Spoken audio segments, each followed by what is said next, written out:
শুধু মেসি কাঁদেননি, কেঁদেছে ঢাকা, কেঁদেছে লাখো বাংলাদেশি আর্জেন্টিনা সমর্থক। একটি হারের সঙ্গে যেন ভেঙে গেছে কোটি হৃদয়ের স্বপ্ন। বিশ্বকাপের ফাইনালে শিরোপা জয়ের স্বপ্ন দেখেছিল আর্জেন্টিনা, আর সেই স্বপ্নেই সামিল ছিল বাংলাদেশের লাখো মেসি ভক্ত। কিন্তু শেষ বাঁশি বাজতেই বদলে যায় সবকিছু। স্পেনের 1-0 গোলের জয়ে থেমে যায় আর্জেন্টিনার স্বপ্নযাত্রা।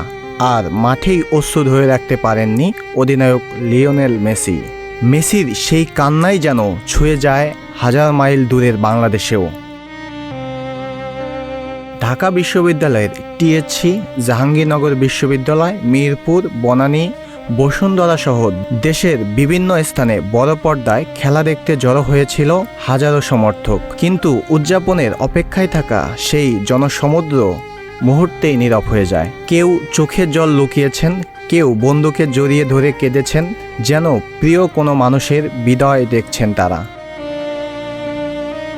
8 গোল, 4 অ্যাসিস্ট আর অসাধারণ এক বিশ্বকাপ কাটিয়েও শেষটা রঙিন হলো না ফুটবলের রাজপুত্রের। মেসির চোখের জল আর বাংলাদেশের আর্জেন্টিনা সমর্থকদের কান্না যেন একই সুতোর গাঁথা হয়ে প্রমাণ করল, ফুটবল শুধু একটি খেলা নয়, এটি কোটি মানুষের আবেগ। জাহিদুল ইসলাম, নিউজ ফ্ল্যাশ 71।